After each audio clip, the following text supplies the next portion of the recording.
Next up, we have the beautiful Constance Collett. And Constance is a wife, a mother with 2 daughters, and a proud grandmother as well.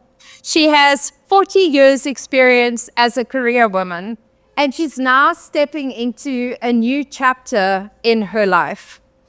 Her background, professional background, she's a quality assurance software testing manager, right? Testing and managing large projects and leading diverse teams as well. She's a mentor and a teacher. She is known by her family as fun, energetic, kind, and devoted to others.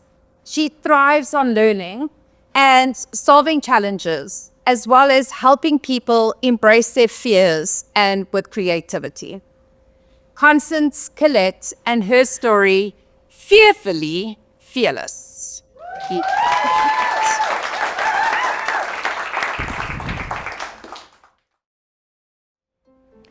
They say change is inevitable. Well, it finally happened to me. I've been a career woman for 40 years. Most of it felt like Groundhog's Day, the same thing over and over. How many of you know that feeling of being stuck? Longing for change, questioning if you have what it takes, wondering if it's even possible? Or have you ever wanted something so deeply, so desperately, that it felt so out of reach, borderline impossible? Then suddenly, the impossible becomes possible. What are you going to do? Are you going to grasp it with both hands? Or are you going to walk away in fear? My name is Constance, and I'm learning to live fearfully fearless. Let me take you back to when I was 16. Yes, I was once that age. My dad has just passed away 10 months earlier. I was the second born of 5 siblings, and life was challenging. Despite all of that, I had one big dream. I wanted to learn how to drive. It seemed impossible. No dad, no car. But life has ways to bring things about. My mom started dating a guy, and he had a Volkswagen Beetle. Hope ignited. I was so excited. 2 months into the relationship, Mom's boyfriend died. Sad. Sad, so very sad. Remember, I'm 16. I want to learn how to drive. Much to my delight, the Volkswagen was still on our premises, and so was the key.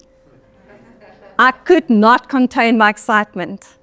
I went, Mom, please show me how to drive.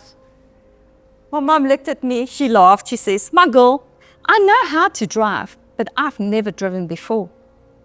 Pinky promised to myself right there and then, I will not be a person that doesn't learn how to drive.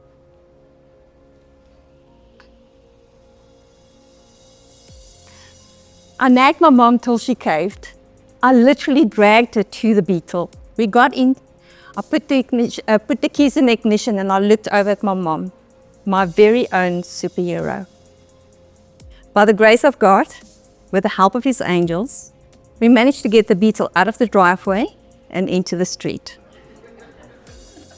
Screeching and jerking inch by inch, we almost made it 100 meters down the road when Mom called it timeout. My very body was so filled with adrenaline, I tasted the fear in my mouth. And my mind was screaming, I did it. That drive in the Beetle that day was one of many lessons I still had to learn. I learned about courage. I learned about facing my fear. I learned about taking control. But life had more lessons in store for me. And not all of them came with excitement. My mom, that superhero of mine, was quietly fighting her own battles. Over time, she started to lean on alcohol and medication to cope. And my hero started to fade away. Suddenly, I was not driving anymore, learning to drive. I'm not 16 anymore.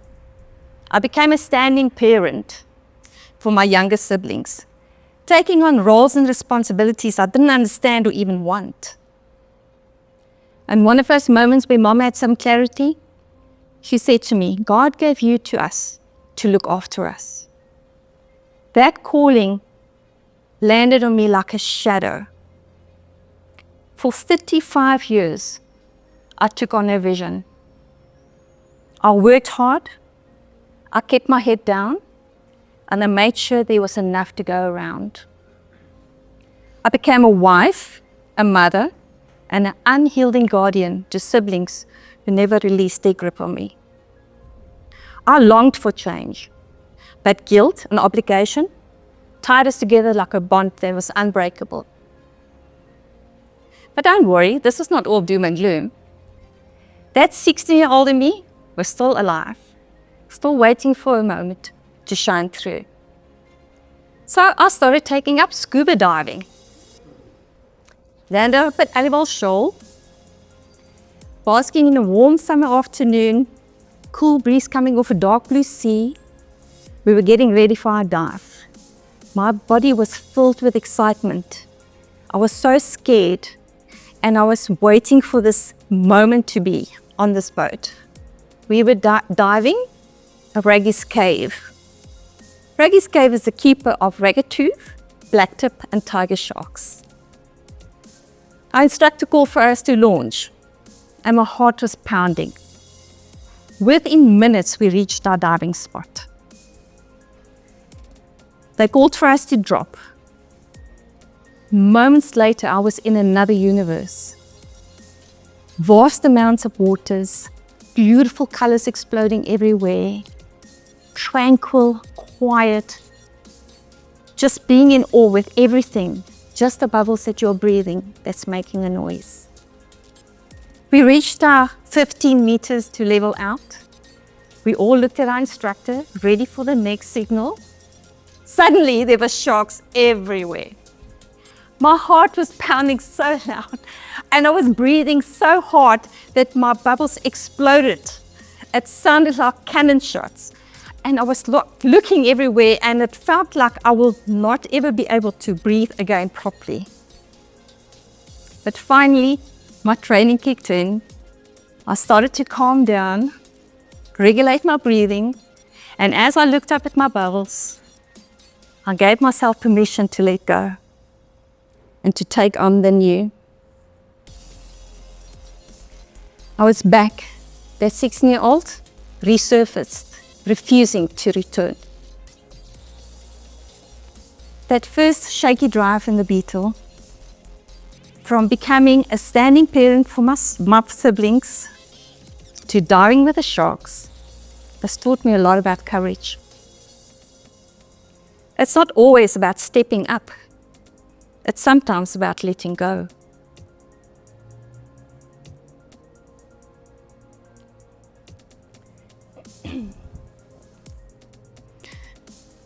So the question is this: what is that one thing in your life that you can do to have the life that you have always wanted?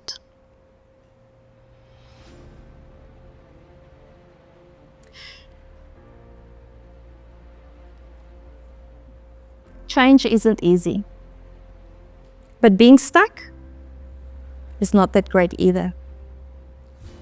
The time is now, and the choice is yours.